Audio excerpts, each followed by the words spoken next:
Rona Show with co-host Frank McKay.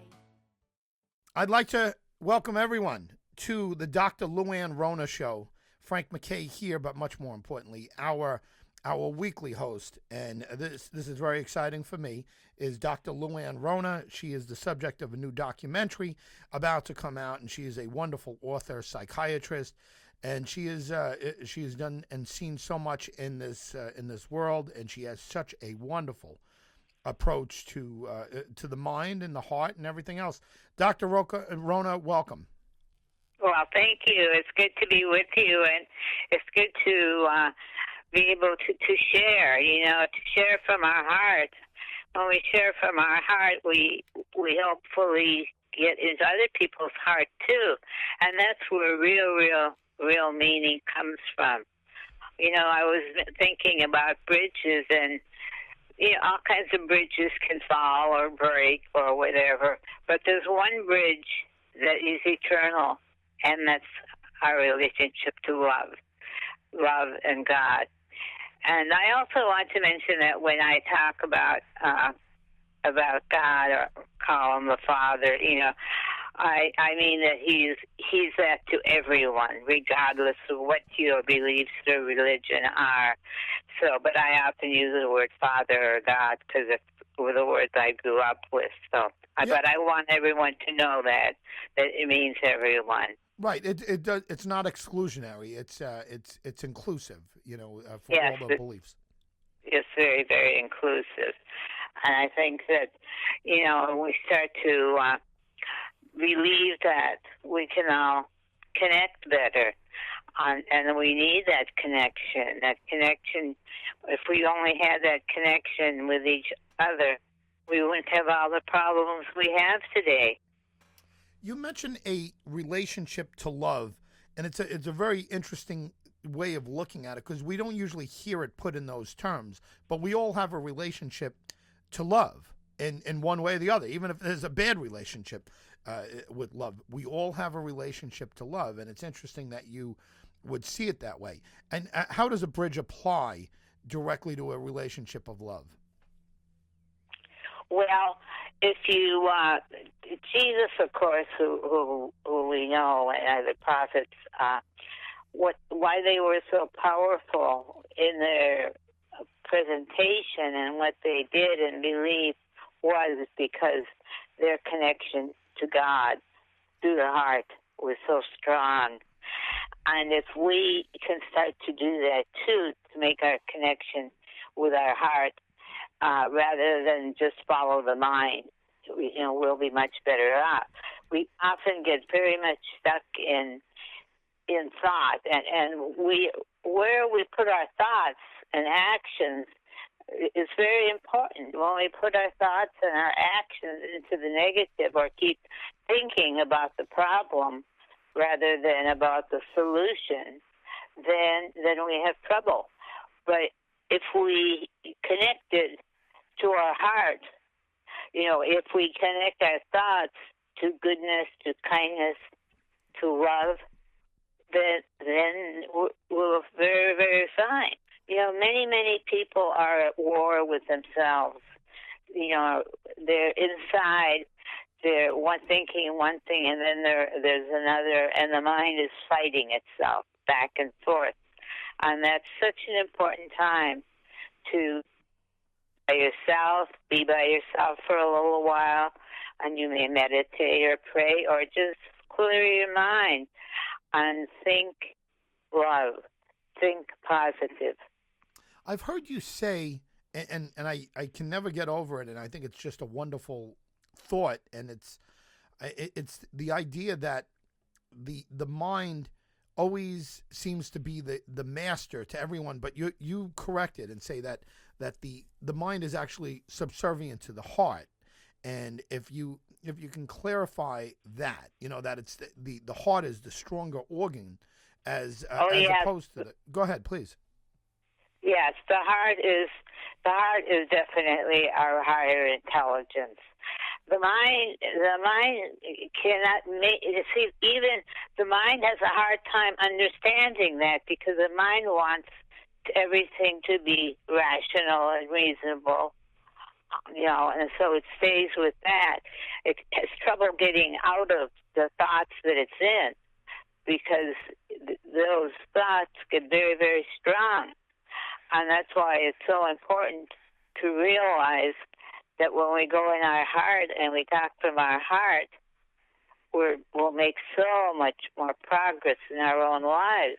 Then we can become able to enjoy the things that we have, rather than thinking we have to have this or we have to have that, or if I don't have this, I'm not okay.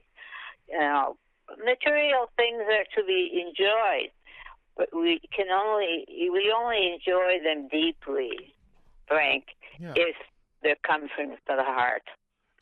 So many people feel, that they need a tangible material in front of them, and the heart's the opposite of that. The heart, other than the organ itself, but I mean everything that emits from the heart is intangible, and unless we are holding something in front of our in front of our face, in our hands, or whatever, sometimes we don't believe that it exists and that it's not there. How much of your experience in your work in psychiatry and in counseling and in writing, we should mention, and I'll remind folks that are just tuning in or just turning on their radio, that you are listening to the Dr. Luann Rona Show, and she's a wonderful author, a wonderful psychiatrist, many years, and her book is Love Is Who You Are, and also Total Glow, which is a whole other story. We'll talk about that some other time. That was a book back in the 70s. I think that was groundbreaking and changed a lot of people's thoughts on nutrition. And one of the reasons, going back to my point, is because you started dealing with intangible things, and you've always talked about understanding the things that aren't like right there in front of you. Now, what is it about us that we feel like we need something in our hand or it doesn't exist? Well, we think that because we live in an age of structure and materialism. There's nothing wrong with having material things, but when you live from materialism, it's that you're feeling like you have to have things before you can do things. And actually, it's the opposite way around. If we can be, then we'll have, and we can do, and we'll enjoy it. We'll enjoy it. But so often what happens, and you look at some very successful, very wealthy people, but they always feel like that's still not enough. And then the problem sits in, I've got to have more.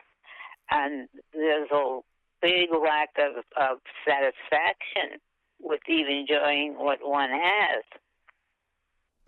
It's just interesting, and it seems like we've gotten more materialistic as the world has gone on. Is that your take on it? Are we getting more materialistic, or are we moving away from materialism? No, I think that the war is going on, and the war within ourselves, and I think we're getting more and more materialistic. I mean, wherever you go, there's a new product coming out. Like a new cell phone of some type, or a new computer of some type. And I'm not saying that shouldn't happen, but see, the mind has thoughts, and thoughts can be very, very good. But thoughts are an action, and they connect.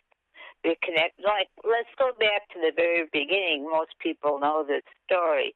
But the hunters were coming home, and they knew the weather was bad, and they weren't going to make it back to their shelter, to their tent, where they lived, and that their meat would be spoiled. So the action, the thought came, hey, there's that rock, that big rock. We could use that to slice up our, meat that we need and all of that. And that's what they did. And, of course, they saved it. And then later, when that was gone, the rock, had drifted away and gone, they had the concept of the tree. And one person thought, well, we could cut down the tree this big tree and use that. And then once we move from that, we move to a table. So, so thoughts are important, but we need to keep our thoughts connected to our heart. Thoughts that come from our heart become very powerful, and that's our connection then to love and to God. Well, it comes right back to bridges, and that's where we started, and all of that is bridges. The example you gave with the early man going out and hunting, and there was a bridge between his actions and the result that they ultimately wanted to get, and I guess you're right. Oh, I know you're right. That is constantly, we're constantly building bridges, and we're constantly searching for bridges. At what point are we trained, or is it just innate at this point? Is it just inborn that we need connections to other things, other people, other thoughts, connections with our own internal selves? At what point do we start learning that? I think we start learning that when we're very young. Like, and there's a beautiful story about a postman, and this postman, is afraid of dogs, and a lot of people have dogs, and so he'd have to go, to deliver the mail, and each time there was a place with a dog, he had an anxiety reaction. And then what happened, one day a friend said, "Why don't you give up your anger?" What had happened in his life when he was a little child, from the time he was practically born, 1 year old, he always wanted a puppy. And his parents didn't have enough money, or they didn't have a big enough place, to keep a puppy. But they would promise him a puppy, and then Christmas would come, and he wouldn't get the puppy. And then one day, a puppy on the street jumped up and bit him, and he became so afraid. But the love for the puppy was still there, but the fear came in, you see, and he focused on the fear, on the negative part.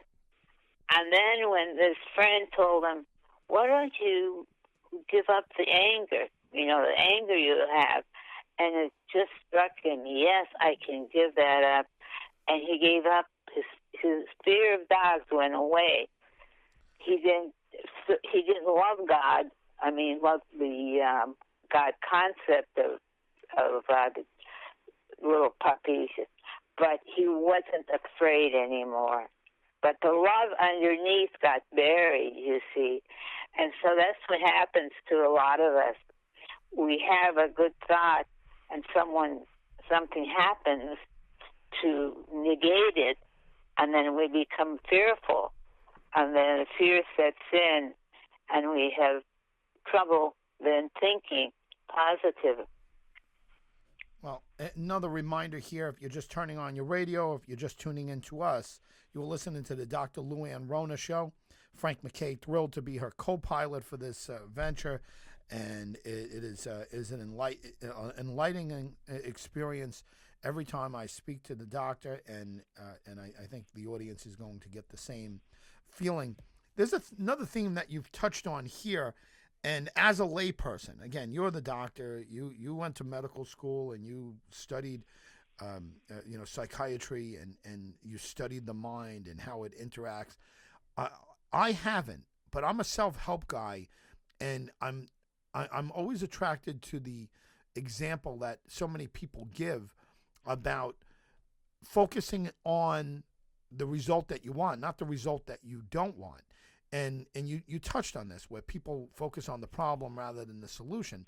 And an example that's often given is if you start thinking, boy, I want to avoid hitting that tree, that you have a tendency to steer towards the tree just because you're thinking about it. If you never think about the tree, if you just simply say, I want to stay on the road, I want to stay in a safe way, and you don't focus on the tree or the rock on the side or the side of the mountain, that you won't have a tendency to go there. But it's the fact that our minds or our body follows our mind. And that's right. That's right. When our mind becomes focused on those sorts of things, it becomes much more focused on structure. And that's so much of what materialism is. We have to be building all the time, and we have to be doing this, and we want this, and if we don't have that, we're not okay. Instead of saying, what is really God's will for my life? And God's will is for us to be connected to the bridge of love to Him. And that bridge of love from God is always there, even when we're angry or, sad, because sad things happen and negative things happen all the time to everyone. But the thing is to let that go. We don't solve a problem by being in the problem. We have to come from a higher level. Yeah, no, I said that beautifully too. Yeah, Mm-hmm. I love it. I love the whole thought, and it's life changing if you can just grasp it. If you can just say, look, I'm so used to the paradigm of focusing in on a problem rather than focusing in on a solution. And in some ways, we all do it. We think about what our immediate urgency is, or what the immediate concern is, and you can get lost in a problem. You can really get lost in a problem. But when you do exactly what you just suggested there, and you focus on what the result is that you would like to accomplish, it's a much clearer way. Oh yes, mm-hmm. Yeah. We'll spend probably almost the whole session one time talking about the mind and how the mind works, and how we need to, focus on the positive. I once worked with a client when I worked in the prison system, and it was amazing when I would talk to them about the energy of goodness and display to them how when they thought positive, their arm strength was there, but when they thought negative, it was gone. It was weak. I could push this great big guy's arm down. And I have the work of Emoto, which a lot of people may be familiar with, the Japanese writer who wrote about the power of water. And that's another fascinating example. He had frozen water, and then he would put this frozen water like in a room with different people, and drops in there. And when they had the drops of the frozen water with the good thought, their arm was strong, their energy was strong. And you can listen to music, the same thing. And when you listen to beautiful classical music that has that type of energy to it, is so healthy for you. But when you listen to music that's not, you can tell because your arm will go down, your energy won't be there. And so it's so important to surround ourselves with the positive thinking. When you meet a patient, and when you've met patients in the past, and whether it was through hypnotherapy or just plain old counseling, when you met with the group, if you had to give a percentage of what percentage of the folks that had real issues, it boiled down to this: that they were focusing in on the problem rather than the solution. Oh, almost everyone. And then what happens is that the problems multiply. Because when you're thinking about a problem, I would think another problem then comes up with it, and another one. I had a gentleman whose wife I saw many years ago, and he called and he said, I'd like to come in. I think I've got some things going on, and my wife, told me about you and how it helped her. And so I'm going to see him. I work with people now after hours and that, and I'm working on the book during the day. But it was wonderful to hear again that someone who had gotten better because they had come and had the type of therapy where I help people build self-esteem, and that starts with awareness. And awareness is like that rock, that the hunters use. That's primal. All of a sudden, an awareness that they could do that came, and that was a positive thought. So the first thing you have to do is become aware, of what the problem is. And so I help them break it down, and to build self-esteem, you have to first become aware of the nature of the problem, and you do that through through a process of the acceptance of that. Well, Dr. Luann Rona, this is just wonderful wisdom, and it's you make it sound very simplistic, and obviously if it was that simple, everyone would be cured like with a snap of a finger. Sometimes it's very difficult. You've been listening to the Dr. Luann Rona Show. Frank MacKay here, but more importantly, Dr. Luann Rona, just a wonderful, such a notable career, psychiatrist and author, and her books, Love Is Who You Are and Total Glow, are just groundbreaking, soon to be a feature and featured subject of a documentary. Just a fascinating woman with a brilliant, brilliant mind. Doctor, what can you leave us with? Pardon?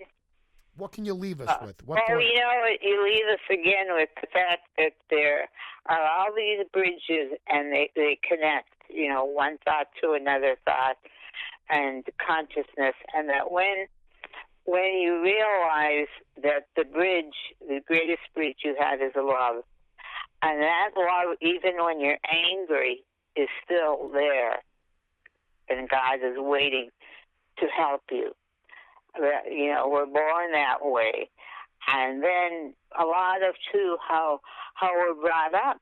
Like I was telling you about the little boy and the puppy. And, of course, the truth should have been told to him from the beginning so that the fear wouldn't have developed. And then, of course, the fear develops into other things. So it's so, so important to remember that you always have that bridge. You always have that bridge of love of your heart with God or with a higher power, whatever you want to call God. Well, Dr. Luann Rona, thank you very, very much. Just wonderful words as always. Well, it's my pleasure because I want to see people happy, and happiness comes from finding that love. You've been listening to the Dr. Luann Rona Show. Listen to us each and every week on many stations and many outlets throughout the country and throughout the world, and you will get some of the best advice that you could possibly ever get. Dr. Luann Rona is a acclaimed author and psychiatrist and now radio show host. Frank MacKay, proud to be her co-host. Dr. Luann Rona on the Dr. Luann Rona Show. We will see you next week. Thanks for listening. Yes, see you next week. I enjoyed it. I hope that the people are starting to come even more from their heart, because they are. There are many people who are now doing that. They're finding that bridge to love is what's really, really important. It's wonderful, wonderfully said, and we'll see you all next week. Listening to the Dr. Luann Rona Show with co-host Frank MacKay.